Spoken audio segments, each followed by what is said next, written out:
ॐ नमो भगवते वासुदेवाय। ॐ नमो भगवते वासुदेवाय। ॐ नमो भगवते वासुदेवाय। ॐ नमो भगवते वासुदेवाय। वसुदेवसुतं देवं कंसचाणूरमर्दनं देवकी परमानंदं कृष्णौ वंदे जगद्गुरुं। श्री कृष्ण वंदे जगद्गुरुं। नमस्कार, अभिवादन। आज एक और फिर सुंदर सुबह में मैं श्याम, आपका दोस्त, आपका सखा, आपसे मुखातिब हूँ। आज मैं लाइव नहीं कर रहा हूँ। एक तो अचानक जियो ने मेरा फ़ोन को डिस्कनेक्ट कर दिया, डाटा ख़त्म कर दिया, बिल को 2000 रुपये का भेज दिया। क्यों भेजा, कैसे भेजा, पता ही नहीं चला। मैं अभी पता करूँगा तब बिल पेमेंट करूँगा। तो मेरा मुख्य नंबर अभी काम नहीं कर रहा। दूसरी बात जो आपके साथ में, मेरी फ़ोटो भी जब मैं बैक कैमरे से फ्रंट कैमरे से लेता हूँ, बैक कैमरे से लेता हूँ, दोनों में बड़ा फ़र्क होता है। तो आज अभी मैं कुछ ठीक ठाक लग रहा हूँ। उम्मीद आपको अच्छा लग रहा होगा। आज जैसे हमने कल बात की, मार्गशीर्ष महीना, जो मार्गशीर्ष महीना है वो महीना है हमारा कृष्ण का महीना। भगवान कृष्ण को मार्गशीर्ष महीना बहुत प्यारा है। गीता के 10वें अध्याय में वो मासा नाम मार्गशीर्षा नाम से कहते हैं। और इसी महीने में भगवान ने गीता कही थी, अर्थात मोक्षदा एकादशी भी 11 दिसंबर को इसी महीने में आने वाली है। तो ये पूरा महीना गीता को समर्पित होना चाहिए। गीता के संदर्भ में बातचीत करनी चाहिए और गीता के संदर्भ में हम बातचीत करके अपने इस अध्याय को बहुत सुंदर तरीके से आगे बढ़ा सकते हैं। मेरा गीता नित्य पढ़ने का क्रम है। गीता परिवार का सानिध्य जब से मिला है तब से गीता मेरे जीवन का हिस्सा बन गई है। हालांकि गीता का मूल संदेश मुझे अपनी नानी, अपने पिताजी और माँ से मिला। बाद में स्वामी राम सुखदास जी और फिर आगे बढ़ के श्री श्री रविशंकर जी, स्वामी अर्गणानंद जी, इन सब से मेरे में गीता बड़ी। आज मैं यथार्थ गीता और गीता परिवार और श्री श्री रविशंकर जी का और गीता प्रेस और स्वामी राम सुखदास जी का बहुत कृतज्ञ हूँ कि उन्होंने मुझ में गीता को सहज भाव से प्रवाहित होने दिया। मैं नित्य गीता के 3 क्रम चलाता हूँ। एक बार मैं गीता परिवार की जो अनुवाद संस्कृत में उनके साथ ऑनलाइन उनके साथ साथ पढ़ता हूँ। डेली 2 अध्याय खाली संस्कृत के ही पढ़ता हूँ, जो ठीक ठाक बोलना सीख गया हूँ। फिर मैं गीता को स्वयं बिना उनकी मदद के स्वयं पढ़ता हूँ। ये 18 अध्याय 9 दिन में पूरे होते हैं। और फिर इसी तरह से अगले 9-10 दिन में मैं स्वयं पढ़ता हूँ बिना किसी वीडियो के। और फिर अगले 18 दिन में यथार्थ गीता के भावार्थ के साथ संस्कृत का वाचन मैं खुद करता हूँ। तो आज मेरा तीसरा क्रम यथार्थ गीता के साथ 18वां अध्याय पूर्ण हुआ और गीता के साथ गीता की मैंने आरती करी। जय जय भगवत गीते, जय जय भगवत गीते, हरि कमल विहारिणी सुंदर सुपुनीते, जय जय भगवत गीते। और आखिरी 2 लाइनें, दया सुधा बरसावनी, मातु कृपा कीजे, मातु कृपा कीजे, हरिपद प्रेम दान कर, हरिपद प्रेम दान कर, अपनों कर लीजिए, जय जय भगवत गीते। तो आज से हम लोग इस पूरे माह गीता के विशेष बातें करेंगे। गीता ही जिएंगे, गीता ही ओढ़ेंगे, गीता ही पहनेंगे। तो एक सब्जेक्ट हमारा गीता का रहेगा। आज हम गीता के मुख्य बेस के बारे में बात करते हैं। जैसा कि हम जानते हैं, गीता विकट परिस्थितियों में भगवान श्री कृष्ण ने अर्जुन को सुनाई। कहाँ सुनाई? महाभारत के समय में जब युद्ध प्रारंभ होने वाला था, कुरुक्षेत्र में भगवान ने ही गीता कृष्ण ने अर्जुन को सुनाई। अर्जुन के कई नाम यहाँ पे आए हैं, जिसमें पार्थ बहुत महत्वपूर्ण नाम है अर्जुन के साथ साथ, और श्री कृष्ण के भी अनेकों नाम इसमें आए हैं। कहते हैं गीता आज से 5161 साल पहले कृष्ण ने सुनाई और लगभग 45 मिनट में पूरी गीता कही गई। पूरी गीता संस्कृत में है, 700 इसके अंदर श्लोक है, जिसके माध्यम से गीता 18 अध्यायों में कही गई है। गीता में मुख्य रूप से भक्ति योग, ज्ञान योग, कर्म योग, सांख्य योग, योग ही योग है। योगेश्वर कृष्ण द्वारा कही गई है। तो योग तो होने वाला है। यहाँ विभूति पाद है, विश्व दर्शन योग है, या मोक्ष संन्यास योग है, और यहाँ पे क्षेत्र की योग है, विभूति दर्शन योग है। 18 अध्याय अलग अलग नामों से इसके अंदर आते हैं। तो गीता हमारा कहते हैं कि सृष्टि का सबसे पुराना धर्म ग्रंथ है। बाकी सब वेद सब श्रुति पे आधारित है, गीता है जो स्मृति पर आधारित है। अर्थात ये स्मृति में शेष थी। भगवान कृष्ण इसमें बताते हैं, सबसे पहले मैंने ये गीता भगवान विवस्वान सूर्य जो सूर्य के स्वरूप थे, सूर्य को कही, वहाँ से मनु को, और मनु से पूरी इस मनु स्मृति में यही गीता है जिसको हम परम कल्याणकारी परम मुक्ति की बात कह सकते हैं। गीता कोई कर्म कांड नहीं है। गीता की पूजा आराधना करने से जीवन में कुछ नहीं मिले न मिले, गीता के संदेशों में चलने से मुक्ति मिलेगी, ये तय है। गीता में आज के मानव समस्या के हर सवाल का समाधान है, चाहे वो वर्ण व्यवस्था की बात हो, चाहे युग व्यवस्था की बात हो, चाहे देवी देवताओं के साथ बात हो, श्रद्धा अश्रद्धा की बात हो, कर्मयोग की बात हो, निष्काम कर्मयोग की बात हो, यज्ञ की बात हो, नियत कर्म की बात हो, युद्ध की बात हो, देवी संपत्ति आसुरी संपत्ति की बात हो, चाहे भक्ति योग की बात हो, तो चाहे आप मोक्ष संन्यास योग की बात करें, या जीवन में उठ रहे हर सवालों का जवाब गीता है।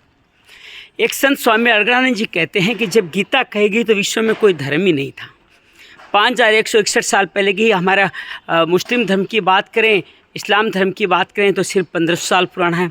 बौद्ध धर्म 2400-2500, जैन धर्म भी मुख्य रूप से 2500 साल से ही ज़्यादा लोग इसको महावीर के बाद जानने लगे। हालांकि जैन धर्म की जड़ें ऋषभ देव तक काफ़ी पुरानी सतयुग तक गई हुई है। तो इस तरह से आप समझ सकते हैं कि जब कोई धर्म था ही नहीं तो फिर सारे धर्म किसके संदेशों में निकले हैं। जैसे सिख धर्म की बात कीजिए, गुरु नानक देव जी का 1429 में उनका जन्म हुआ था, 1500 करीब मान लें तो 900 साल पुराना सिख धर्म है। तो सारे के सारे धर्म में के पीछे कहीं न कहीं गीता का कोई न कोई संदेश है। चाहे काल पुरुष की बात करते हो, सतनाम की बात करते हो, ओंकार की बात करते हो, या एक परमात्मा एक ईश्वर है उसकी बात करते हो, सब में कहीं न कहीं गीता का कोई न कोई संदेश छिपा हुआ है। हर साधना के पीछे पातंजलि योग दर्शन पूरा का पूरा गीता पर आधारित है। बुद्ध की विपश्यना पूरी गीता पर आधारित है। अनेक संदेश, अनेक धर्मों की बातें कहीं न कहीं गीता से प्रेरित है। तो तात्पर्य क्या है, सभी धर्मों का सार, एसेंस और आधार गीता ही है। तो गीता इसलिए अद्भुत धर्म ग्रंथ, सबका कल्याणकारी ग्रंथ है। और जब उसमें कोई धर्म था ही नहीं तो क्या था, इसलिए कभी हिंदू धर्म नाम नहीं लिया जाता। ये तो कहने सुनने की बातें हैं। विदेश से आने वाले सिंधु के किनारे रहने वालों को हिंदू कहने लग गए, इसलिए हिंदू शब्द प्रचलन में आया। यहाँ बात हो रही सनातन की। सनातन जो सत्य है, जो हमेशा से सनातन, जो कभी प्राचीन नहीं होता, कभी पुरातन नहीं होगा, जो नित्य बना रहता है, वो सनातन है। तो उस सनातन धर्म का मुख्य आधार ग्रंथ है गीता। गीता जिसमें वेद पुराण सभी का सार छिपा हुआ है, जो सभी ग्रंथों की महारानी है, जो भगवान श्री खुद के श्रीमुख से वांग में कहानी है। गीता अद्भुत ग्रंथ है, हमारा अपना धर्म ग्रंथ है, हमें इस पर गर्व होना चाहिए। विश्व ग्रंथ है, धर्म ग्रंथ। भारत का गीता महान राष्ट्रीय ग्रंथ घोषित होना है, हो चुका है, होने वाला है। गीता के आधार पर ही पूरा विश्व का संचालन होता है। यह पूर्ण रूप से वैज्ञानिक तथ्यों पर आधारित है। इससे ईश्वर तक प्राप्ति का मार्ग, अलग अलग मार्ग बताए गए हैं। हर मार्ग का पूर्व परिभाषा की गई है। अर्जुन और कृष्ण का संवाद है। इसमें वैसे 4 व्यक्तियों ने संवाद किया है। पहला श्लोक धृतराष्ट्र कहते हैं और करीब 35-37 श्लोक संजय कहते हैं। संजय वो है जो धृतराष्ट्र को सुनाते हैं इसका आंखों देखा हाल युद्ध का, व्यास की दिव्य दृष्टि से। और अर्जुन करीब 115 श्लोक अर्जुन पढ़ता है, जो अर्जुन जिसके माध्यम से अलग अलग बातें कहते हैं, सवाल पढ़ता है, जिसमें मुख्य रूप से पहले अध्याय में ज़्यादा उसके श्लोक हैं। उसके बावजूद बाकी सब 500 कुछ श्लोक अर्जुन ने, भगवान श्री कृष्ण ने अर्जुन के जवाब में कुछ सवालों के जवाब किए, कुछ सवाल श्री कृष्ण ने खुद उठाए और अनेक व्यवस्थाओं के बारे में जवाब दिए। गीता, आप गीता को पढ़ोगे उतना गीता के प्रति आनंद जगेगा। संस्कृत में पढ़ना, कंठस्थ करना मेरा सपना है। मैं अभी तक सपने को पूरा नहीं कर पाऊँ। कभी न कभी ये दया सुधा बरसावनी मातु कृपा कीजिए, मेरे पे कृपा करेगी और मैं गीता को अच्छी तरह से पढ़ पाऊँगा, समझ पाऊँगा। तो ये था गीता का मुख्य भाग। तो पहला अध्याय अर्जुन विषाद योग कहलाता है, जिसमें अर्जुन युद्ध करने से भागना चाहता है, क्योंकि उसको संशय होता है कि मैं अपने रिश्तेदारों को मारकर कैसे मुक्ति पाऊंगा। ऐसा परम पद, ऐसी विजय मुझे नहीं चाहिए। इससे अच्छा मैं भिखारी बन जाऊं, हार जाऊं और अपने युद्ध छोड़कर, अपने रथ छोड़ के बाहर। हम एक एक दिन में एक एक अध्याय पे विस्तार से बात करेंगे। अभी मैं संक्षेप में बात करता हूँ। दूसरा अध्याय सांख्य योग के बारे में, जिसमें भगवान कृष्ण आत्मा के बारे में बताते हैं और कहते हैं कि आत्मा अजर है, अमर है। तो किसके बारे में संशय कर रहा है? ये कभी मरने वाला ही नहीं है और जो हमेशा ही आत्मा के रूप में जीवित रहने वाले हैं। और यहाँ पे सारी बातें भगवान धीरे धीरे सांख्य योग की बातें करते करते यहाँ पे कर्मण्येवाधिकारस्ते वाला ऐसे बात करें, योग कर्म शुभ कौशल की बात करें, समत्व योग विचित्त की बात करें। और फिर अर्जुन यहाँ पे सवाल स्थित प्रज्ञा के बारे में पूछता है, तो स्थित प्रज्ञा लोग जो अपनी प्रज्ञा जिनकी स्थिर हो गई हो, जिसको कछुए की संज्ञा भी दी गई, उनके लक्षण पूछता है। कृष्ण उसका जवाब देते हैं। 30 अध्याय को कर्म योग कहा गया। भगवान इसमें कर्म की पूरी संरचना बताते हैं, कर्म अक्रम विक्रम के बारे में बताते हैं और भगवान नियत कर्म के बारे में बताते हैं कि कौन सा कर्म आपको करना पड़े। निष्काम कर्म के बारे में बताते हैं, कर्म योग के बारे में बताते हैं कि किस तरह से कर्म हमारे जीवन का मुख्य लक्ष्य है, उनके बारे में बताते हैं। चौथे अध्याय में भगवान पूरे इस कि योग का आधारशिला के बारे में बताएं। यदायदाई धर्मस्य भी इसी में आता है। कब से योग हुआ, कब मैंने कहा, क्यों जन्म हुआ, क्यों परित्राणाम साधु नाम की बात है, उस बारे में की गई। चतुर्वर्ण्या वर्ण व्यवस्था के बारे में पहली बार बात यहाँ की गई। और साथ में यज्ञ का नाम लिया कि नियत कर्म करना क्या, कौन सा कर्म करें, कार्यम कर्म कौन सा है, वो यज्ञ है। यज्ञ कौन सा, सुहा वाला यज्ञ नहीं। 12-13 तरह के यज्ञों की बात की, जिसके अंदर ज्ञान यज्ञ तो अंत बताया गया है। पहले आप इसके अंतर्गत शुरुआत करें प्राणायाम के द्वारा, जिस प्राण का अपमान में हवन हो या अपान का प्राण में हो, दोनों का सम कर जाना हो। योगाग्नि हो, भूताग्नि हो, दिव्याग्नि हो, द्रव्याग्नि हो, सभी तरह की 16 तरह की अग्नियों के बारे में बताया, जिससे यज्ञ संपन्न किया जाता है। और यज्ञ की प्रक्रिया ही नियत कर्म है। तो यज्ञ कर्म करते हैं तो यही पूरी गीता में इसी यज्ञ कर्म के बारे में बताया गया है। 5वें, 6ठे, 7वें अध्याय में बात आगे बढ़ती चली जाती है। चौथे अध्याय के बाद में 5वां अध्याय आत्म संयम योग के रूप में आता है, जिसके माध्यम से बात और ईश्वरी ज्ञान कर्म संन्यास योग के बारे में आता है। और 6ठा अध्याय आत्म संयम योग, 7वां अध्याय जो आखिर जिनकी मृत्यु हो जाती है, शरीर छोड़ के चले जाते, उसके बाद में कहा जाता है वो है ज्ञान विज्ञान योग। 8वां अध्याय अक्षर ब्रह्म योग। और 9वां अध्याय जो राज विद्या राजगुह योग में अष्टांग योग के बारे में बहुत सुंदर चित्रण किया गया। 10वां अध्याय में विश्व दर्शन के रूप में भगवान बताते हैं। 11वें अध्याय में 10वां विभूति पाद, भगवान अपनी विभूतियों के बारे में बताते हैं। 11वें अध्याय में अर्जुन उन्हीं विभूतियों को देखना चाहता है, तो वो उस अध्याय का नाम दिया गया विश्व दर्शन योग। और ये विश्व दर्शन कौन देख सकता है, भक्त देख सकता है। तो 12वां अध्याय भक्ति योग।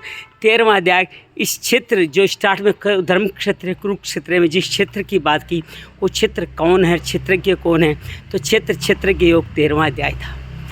14वें अध्याय में भगवान तीनों गुणों की चिंता की बात करते हैं। गुण त्रय विभाग युगों में सत्व रजस तमस की बात की जाती है। तीनों गुणों के कारण ही हमारा जीवन इस धरती पे है और उनके प्रभाव बताए जाते हैं।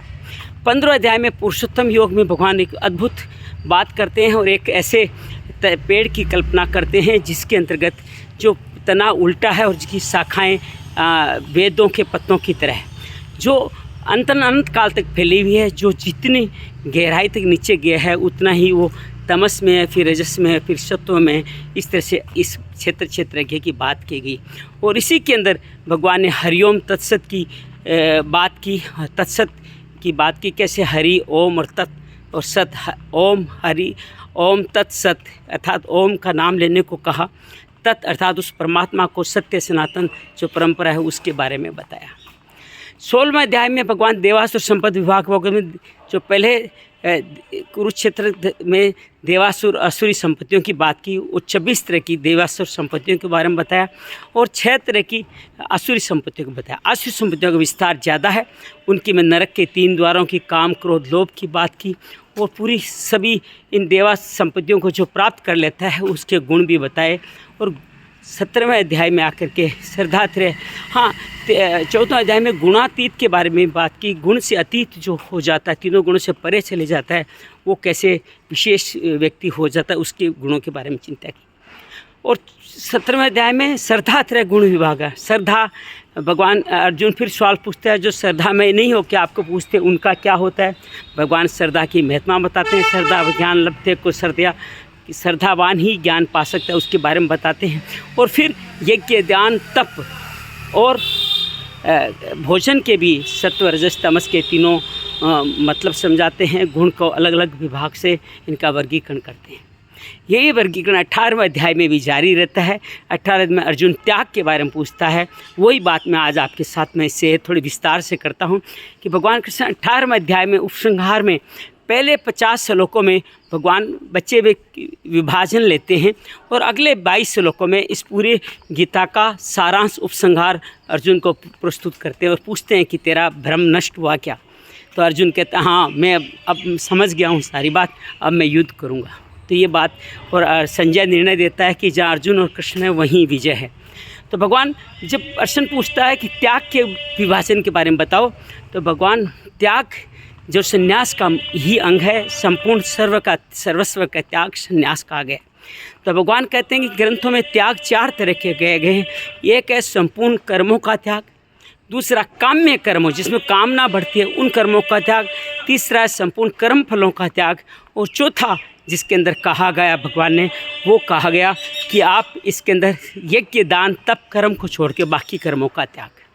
भगवान फिर अपना मत देते हैं कि मैं इसके अंदर यज्ञ दान तप कर्म क्रिया को त्यागने का नहीं कहता, बाकी सब कर्म आप त्याग सकते हो। तो ये त्याग कहा गया। फिर सात्विक राजसिक तमस ताप के बारे में बताया, अर्थात जब फल की इच्छा का त्याग कर दें तो वो सात्विक ताप है, सात्विक त्याग है। जब आप फल की इच्छा के सहित कुछ कार्य करते हैं तो वो और त्यागने की बात करते हैं तो राजसी त्याग है। और जब आप विपरीत कार्य करते हैं, अच्छे शुद्ध कर्म छोड़ते हैं, अशुद्ध कर्म अपनाते हैं, तो वो तामसी त्याग कहा जाता है। शुद्ध कर्मों का त्याग तामसी त्याग कहा जाता है। फिर भगवान आगे चल के कर्ता कर्म और सुख, ज्ञान, धारणा, धृति, इन सब की भी 3-3 बार विभाजन करते हैं।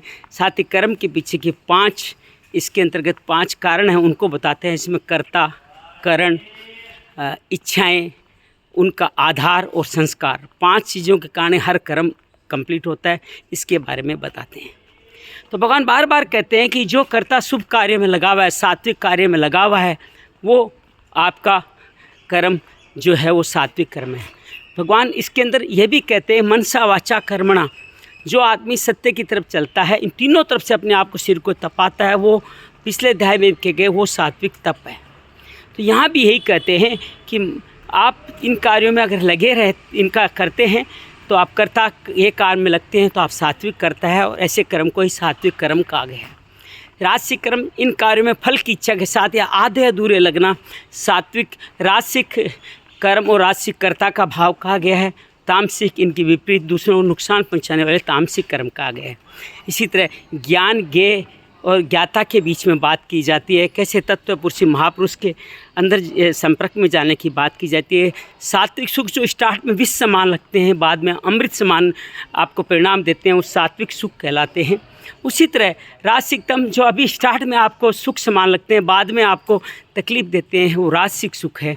और तामसिक सुख वो है जो स्टार्ट में भी विष समान है, बाद में भी विष समान है, वो तामसिक सुख कहे जाते हैं। इसी तरह धृति और धारणा कि आप धारणा कैसी बनाते हैं दूसरे के प्रति, राज सबको भला चाहने वाली सात्विक धारणा, और किसी तरह आप दूसरों के प्रति अपने फल की इच्छा के अनुरूप धारणा बनाना, वो आपकी राजसिक धारणा, और दूसरों के विपरीत नकारात्मक भावना धारणा बनाना तामसिक धारणा कही गई है। इसी तरह पूरा वर्गीकरण देते हैं। 5 मैंने कर्म के कारण बताए कि हर व्यक्ति अपने संस्कारों से कारण जो जो कार्य करने में लगता है वो करता जरूरी हर काम को करने के लिए। फिर करण अर्थात उसका आधार क्या है, क्या क्या करण करेगा। अगर उसके सात्विक भाव विचार मिलेंगे तो यज्ञ दान तप क्रियाओं के द्वारा विवेक वैराग्य ज्ञान दम सम समत्व के में लग जाएगा। और ये करण अगर विपरीत मिले तो वही व्यक्ति लग जाएगा जो हमारे आसुरी संपदाओं के गठन में, जिनको मोह माया क्रोध काम लोभ मत्सर में लग जाएगा। तो ये इन सब का कारण बनेगा हमारी इच्छाएं, जो हमारे पूर्व जन्म के इच्छाएं, जो वर्तमान की इच्छाएं हैं, वो इनका बनेगी। और आधार बनेगा साधन, जो भी साधन हम जुटा पाएँ, जैसे साधन मिलेंगे वैसे इच्छाएं संपन्न होगी।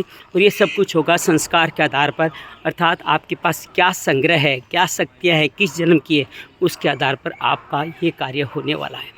तो ये इस तरह से भगवान सारा वर्गीकरण करते हैं। और फिर भगवान इसमें दोबारा वर्ण व्यवस्था को लेते हैं। रजस अर्थात ब्राह्मण क्षत्रिय वैश्य और शूद्र के बारे में बताते हैं कि ये चारों कोई मैंने ही बांटे हैं, लेकिन ये आपके कर्म के आधार पर, जितना आप समृद्ध होते चले जाते हो वैसे आप अपग्रेड होते चले जाते हो।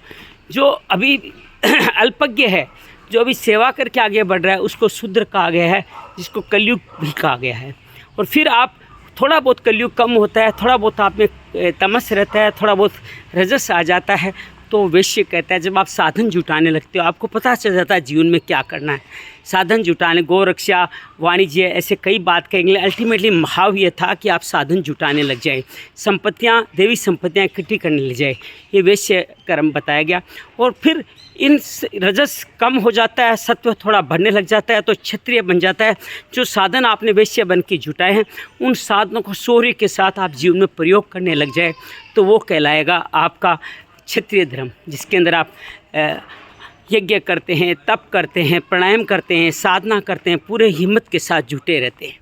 और जब ये सब करते करते आप ब्रह्म में स्थापित होने लग जाएं, तो ब्रह्म की स्थिति कहिए, ब्राह्मण की स्थिति के। लेकिन ब्राह्मण की स्थिति भी अंतिम नहीं है, अल्तो गत्वा ब्रह्म से भी आगे बढ़ करके आप जिन तीनों गुणों से गुणातीत हो जाते हैं, तो परम तत्व में स्थापित हो जाते हैं, तो ही मुक्ति का कारण बनता है। तो भगवान इस तरह कहते कहते धीरे धीरे कहते हैं कि मैं सबके हृदय में अपना स्थान बताते हैं। ईश्वर सर्वभूतान हृदयसी अर्जुन तिष्ठति, मैं सभी के हृदय में निवास करते रहा हूँ। लेकिन माया के यंत्र रूढ़ानी, माया और यंत्र के रूढ़ित होकर लोग मुझे देख नहीं पाते, दर्शन नहीं कर पाते। तो फिर क्या करें? सब भावों के साथ अपने हृदय में जाओ, मैं वहाँ बैठा हूँ। तो ये ध्यान हृदय क्षेत्र का किया जाता है, उसके बारे में भगवान यहाँ पे बताते हैं। और भगवान आगे चल करके सभी लोगों के लिए कहते हैं मैं सबके लिए सहज उपलब्ध हूँ।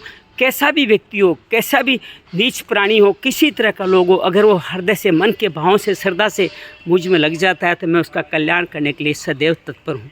इस तरह भगवान यहाँ बार बार ये बताते, अंत में घोषणा करते हैं कि मैं घोषणा करता हूँ, जो भी सभी विषयों को त्याग कर मेरे में समर्पण कर देगा, किसी भी धर्म का पालन करता हो, धर्म का तात्पर्य चाहे वो अल्पज्ञ शूद्र हो या उससे आगे बढ़ के वैश्य हो या क्षत्रिय हो, ब्राह्मण हो, सभी व्यक्ति अगर मुझे समर्पित कर देंगे तो मैं माँ सूची, मैं शपथ लेता हूँ, मैं उनका कल्याण कर दूँगा।